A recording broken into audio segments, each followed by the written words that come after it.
In 218 BC, a Carthaginian general led an army across the snowbound Alps to make war on Rome. His name was Hannibal Barca, and in the years that followed, he would bring the most powerful state in the Mediterranean to the brink of destruction. To the Romans, he became the Great Enemy, a name spoken in fear for generations. To military historians ever since, he remains one of the finest commanders the ancient world ever produced. Carthage, on the coast of what is now Tunisia, was a Phoenician maritime empire that had dominated the western Mediterranean for centuries. But by the 3rd century BC, a new power was rising on the Italian peninsula, Rome. In 264 BC, the two states went to war over the island of Sicily. 23 years of brutal conflict, the First Punic War, ended in a Roman victory. Carthage was forced to pay a crushing indemnity and stripped of Sicily, Sardinia, and Corsica. Among those who never accepted this defeat was the Carthaginian general Hamilcar Barca. According to legend, he made his 9-year-old son swear an oath at the altar, never to be a friend of Rome. The boy's name was Hannibal. By 219 BC, now 28 years old, Hannibal commanded Carthaginian forces in Iberia, modern Spain, a wealthy province his family had spent 2 decades building up to rival Rome itself. When he laid siege to the Roman-allied city of Saguntum, the Second Punic War began. But Hannibal had no intention of waiting for Rome to invade. Instead, he proposed the impossible, to march an army from Spain over the Alps and into Italy itself. Hannibal's army was unlike any Rome had faced before. It was a coalition force, drawn from across the western Mediterranean.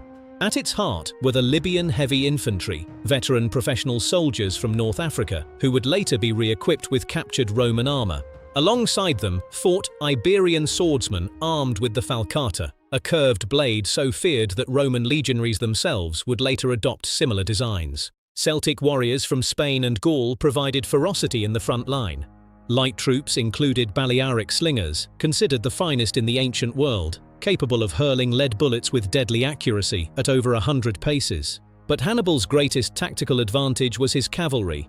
The Numidians, light horsemen from what is now Algeria. Lightly armored, riding without saddle or bridle, they were masters of the feigned retreat and the lightning charge.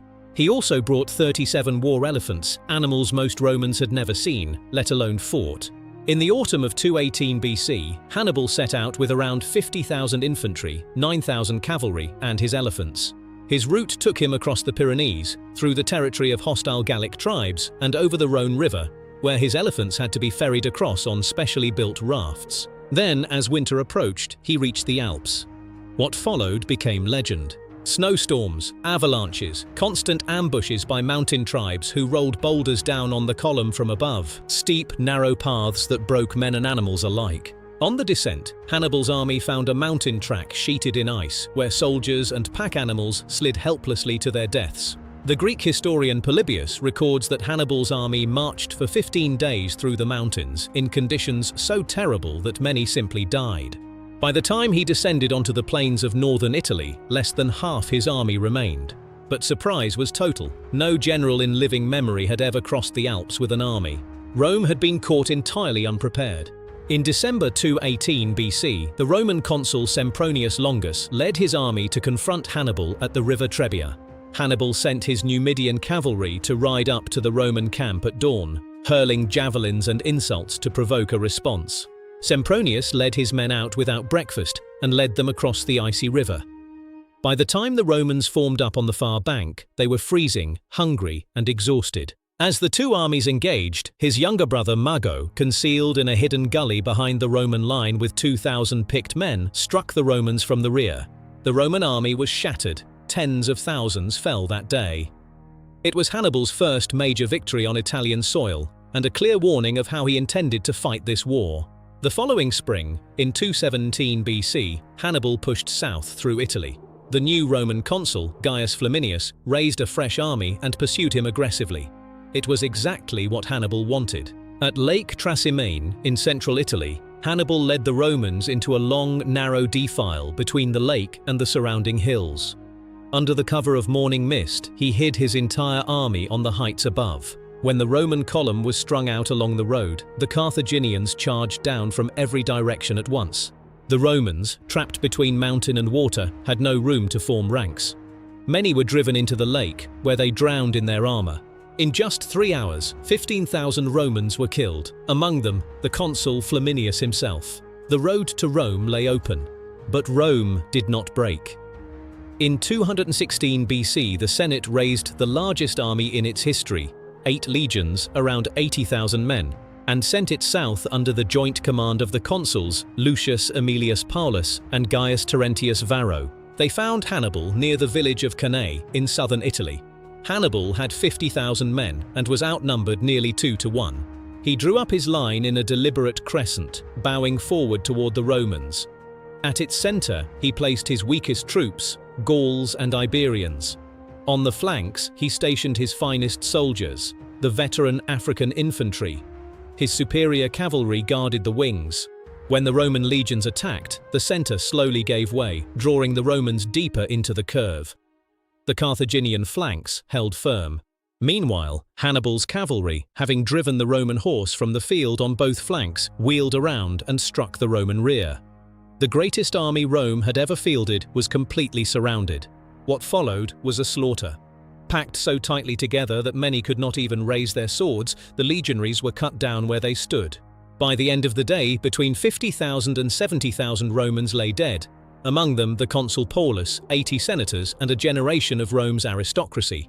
It remains one of the bloodiest single days of combat in recorded history.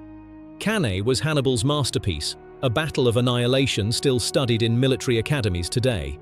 A new strategy emerged, championed by the elderly senator Quintus Fabius Maximus. Rather than face Hannibal in open battle, Roman armies would shadow him, denying him supplies, attacking his foragers, and refusing the decisive engagement he needed. It was a strategy of attrition. Deeply unpopular at first, Fabius was mocked as cunctator, the delayer, but it worked. Hannibal would remain in Italy for the next 14 years, undefeated on the battlefield, but slowly starved of reinforcements, unable to take Rome itself, unable to force a final peace. His army wore down, his allies wavered, and while he was bogged down in southern Italy, the war was being decided elsewhere. A young Roman officer named Publius Cornelius Scipio had survived the slaughter at Cannae as a teenager. He had studied Hannibal's methods and learned from them. In 209 BC, Scipio took command of Roman forces in Spain, and within 4 years had driven the Carthaginians out completely. In 204 BC, against the advice of much of the Senate, he sailed for Africa, intending to strike at Carthage itself. The Carthaginian government had no choice but to recall Hannibal home. In 202 BC, the 2 greatest generals of the age met at the Battle of Zama in modern Tunisia. Scipio had prepared carefully.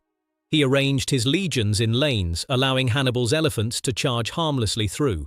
And he had won over the Numidian cavalry that had once been Hannibal's greatest weapon. They now rode for Rome. After a brutal struggle, the Roman and Numidian cavalry returned from pursuit and struck the Carthaginian rear. Hannibal, the man who had won at Cannae by enveloping the Romans, was now enveloped himself. It was the first and only defeat of his career. Carthage was forced into final submission, stripped of its empire, and forbidden to wage war without Roman permission. Hannibal lived on, briefly serving as a reformist statesman in Carthage before fleeing east, ahead of Roman demands for his arrest. In 183 BC, in the small kingdom of Bithynia, he was finally cornered. Rather than surrender to his lifelong enemy, he took poison. His last words, according to legend, were a final act of defiance. "Let us release the Romans from their long anxiety." He was 64 years old.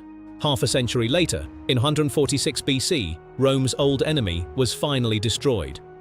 Carthage was burned to the ground, its survivors sold into slavery, the city itself erased. But Hannibal's name endured. He set out to break Rome. He failed. But for 15 years, he made the most powerful state in the Mediterranean tremble at the sound of his name. And his tactics at Cannae would shape the way generals thought about battle for the next 2,000 years.